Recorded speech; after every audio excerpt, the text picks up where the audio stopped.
Hello friends, welcome back to our channel. So guys, monarch legacy of monster season 2 episode 3 finally आ चुका है। और honestly बोलूं, ये एपिसोड थोड़ा कंट्रोवर्शियल फील होता है, क्योंकि जहां प्रीवियस एपिसोड एक हाई नोट पे एंड हुआ था, वहां ली शॉ लिटरली काउबॉय मोड में टाइटन का सामना कर रहा था। वहीं एपिसोड 3 का टोन काफी डिफरेंट लगता है। यहाँ एक्शन कम है, मॉन्स्टर्स भी कम है, लेकिन ड्रामा, सीक्रेट्स और रिलेशनशिप्स, ये सब चीजें इस एपिसोड में बहुत हैवी है। और फिर एपिसोड के एंड में जो रिवील होता है कि बिली ने हिरोशी को क्यों अबेंडन किया था, वो एक्चुअली मॉन्स्टरवर्स की स्टोरी को एक ट्रेजिक इमोशनल लेयर दे देता है। तो चलिए step by step break down करते हैं और बिना देर किए वीडियो स्टार्ट करते हैं।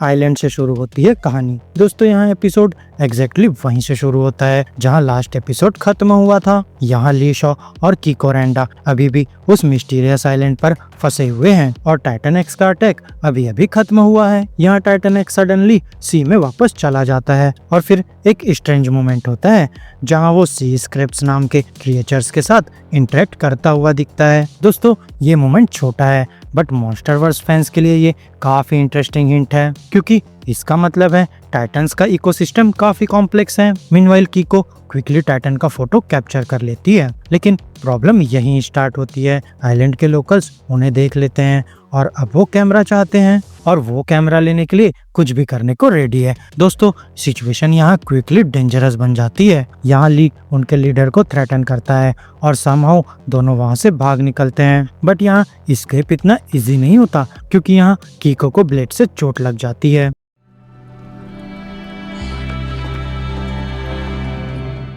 Cabin scene, emotional explosion. दोस्तों, अब ली और कीको जंगल के अंदर एक ओल्ड अबेंडेंड कैबिन में हाइड करते हैं और बाहर विलेजर्स फ्लेमिंग टॉर्च के साथ उन्हें ढूंढ रहे होते हैं। यहाँ अंदर दोनों अपने वुंड्स ट्रीट करते हैं और यहीं पर एपिसोड का एक इम्पोर्टेंट इमोशनल मोमेंट होता है। कीको ली के वुंड को क्लियर कर रही होती है, बट सडनली ली का पेशेंस ब्रेक हो जाता है। यहाँ वो गुस्से में बोल देता है कि तुम्हारी क्यूरियोसिटी और ऑब्सेशन की वजह से हम इस मेस में फंसे हैं। दोस्तों, ये लाइन कीको को डीपली हर्ट करती है और वो उसे बोलती है, अगर तुम्हें लगता है मैं प्रॉब्लम हूँ तो तुम चले जाओ। लेकिन यहाँ ली का जवाब अनएक्सपेक्टेड होता है और वो कहता है, मैं तुम्हें कभी नहीं छोड़ूंगा। और दोस्तों, यही मोमेंट में दोनों अपनी फीलिंग्स को कंट्रोल नहीं कर पाते। यहाँ ईयर्स की सप्रेस्ड इमोशंस, डेंजर का एड्रेनलिन और फाइनली दोनों किस करते हैं और वो रात एक साथ गुजार देते हैं। यहाँ ये मोमेंट सिर्फ रोमांस नहीं है, बल्कि दोस्तों ये एक्चुअली फ्यूचर ट्रेजेडी का स्टार्टिंग पॉइंट बन जाता है।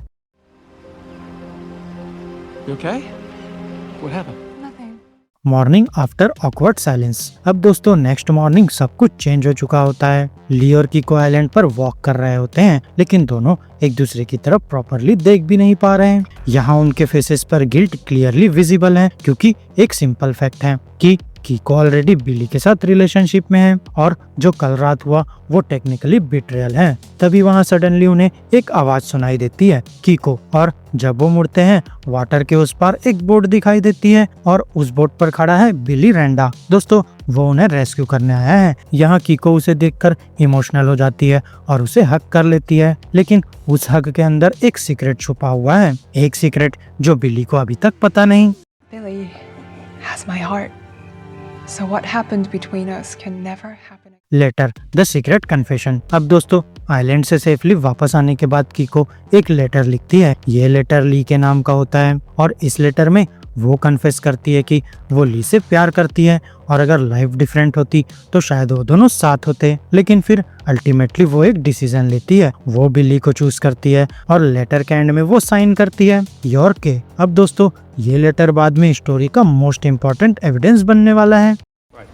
Jason Trissett, Head of Special Projects, Apex Cybernetics. Present timeline, apex की एंट्री। दोस्तों, अब स्टोरी शिफ्ट होती है प्रेजेंट टाइमलाइन में और यहाँ एक नया प्रॉब्लम स्टार्ट होता है। यहाँ मोनार्क के आउटपोस्ट 18 शिप को suddenly Apex technologies take over कर लेती है। अब मॉन्स्टरवर्स फैंस को पता है कि एपेक्स एक शेडी ऑर्गेनाइजेशन है और ये वही कंपनी है जिसका कनेक्शन बाद में मेका गॉडजिला प्रोजेक्ट से भी जोड़ा जाता है। अब यहाँ रिवील होता है कि मोनार्क के डायरेक्टर ने सीक्रेटली एपेक्स के साथ डील की थी और टीम को इस डील के बारे में बताया भी नहीं गया था। अब दोस्तों यहाँ एपेक्स का गोल सिंपल है, टाइटन एक्स को ट्रैक करना, लेकिन यहाँ टीम को सिचुएशन सस्पिशियस लगती है, इसलिए वो सीक्रेटली ली और कीको को शिप से एस्केप करने में हेल्प करता है।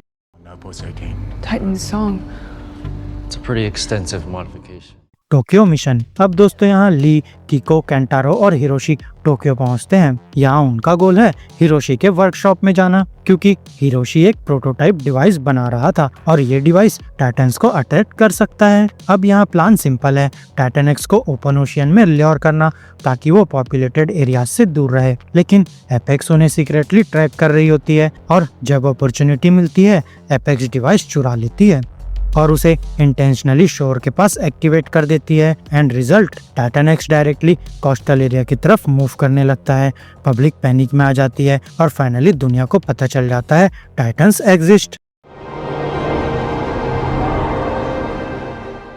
Cats emotional breakdown. अब दोस्तों इस एपिसोड में कैट की स्टोरी लाइन भी काफी इमोशनल है। यहाँ कैट सैन फ्रांसिस्को वापस जाती है अपनी मदर के पास। यहाँ उसे लगता है कि टाइटन एक्स को एक्सीडेंटली रिलीज करने के लिए वो रिस्पॉन्सिबल है, इसलिए वो डिसाइड करती है कि मॉन्स्टर लाइफ से दूर रहना ही बेटर है। लेकिन नॉर्मल लाइफ में वापस जाना उतना इजी नहीं होता। वहाँ वो अपने टीचर फ्रेंड्स के रियूनियन को स्किप करती है और इंस्टेड एक ओल्ड फ्लेम के साथ क्लबिंग चली जाती है। वहीं डांस फ्लोर पर वो मोमेंटरीली अपने प्रॉब्लम्स भूल जाती है, लेकिन फिर सडनली फोन्स पर इमरजेंसी अलर्ट आता है। न्यूज रिपोर्ट्स अनाउंस करती है कि टाइटन साइटिंग कंफर्म्ड। अब केट का गिल्ट और ज्यादा इंटेंस हो जाता है और वो फाइनली सैन फ्रांसिस्को के उस डिस्ट्रॉयड ब्रिज पर पहुंचती है जिसे गॉडजिला ने 2014 में म्यूटोस के फाइट के टाइम डिस्ट्रॉय किया था। दोस्तों ये मोमेंट मॉन्स्टरवर्स कंटिन्यूटी का पावरफुल कॉल बैक है। What makes a man abandon an 11-year-old boy? The big reveal, Billy ने हिरोशी को क्यों छोड़ा। दोस्तों यहाँ एपिसोड का बिगेस्ट ट्विस्ट लास्ट में आता है और हिरोशी फाइनली एक शॉकिंग ट्रूथ रिवील करता है कि जब वो 11 साल का था तो बिली ने उसे अबेंडन कर दिया था, उसे रिलेटिव्स के घर भेज दिया गया था। यहाँ कीको इस बात को बिलीव ही नहीं कर पाती, उसे लगता है हिरोशी गलत समझ रहा है। लेकिन फिर एपिसोड हमें 1962 के फ्लैशबैक में ले जाता है। यहाँ बिली अकेला होता है और उसे एक लेटर मिलता है, वही लेटर जो कीको ने ली के लिए लिखा था। अब बिली उस लेटर को पढ़ लेता है और उस मोमेंट में उसे पता चल जाता है कि कीको और ली के बीच अफेयर था। अब इमेजिन करो उसका पर्सपेक्टिव, वो वुमेन जिससे वो प्यार करता था और उसका बेस्ट फ्रेंड, दोनों ने उसे बिट्रे किया। और दोस्तों यही बिट्रेयल बिली को कम्प्लीटली चेंज कर देता है।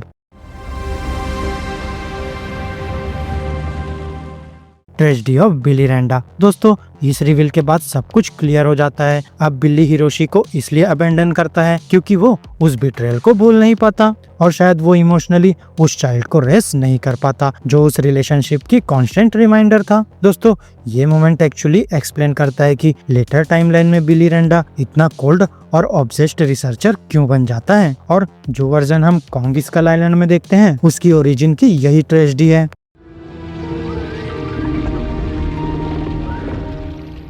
Final thoughts. दोस्तों एपिसोड 3 शायद एक्शन और टाइटन्स के पर्सपेक्टिव से स्ट्रॉन्गेस्ट एपिसोड नहीं है, लेकिन स्टोरी के इमोशनल और कैरेक्टर डेवलपमेंट एंगल से ये काफी इंपॉर्टेंट एपिसोड है, क्योंकि यहाँ से हमें समझ आता है कि मॉन्स्टरवर्स सिर्फ जायंट मॉन्स्टर की स्टोरी नहीं है, बल्कि ये ह्यूमन रिलेशनशिप्स, बिट्रेयल और कॉन्सिक्वेंसेस की भी स्टोरी है। और अगर ये स्टोरी लाइन आगे भी कंटिन्यू होती है तो सीजन 2 के फ्यूचर एपिसोड्स और भी इंटेंस हो सकते हैं। तो फ्रेंड्स मेरी इस वीडियो में बस इतना ही।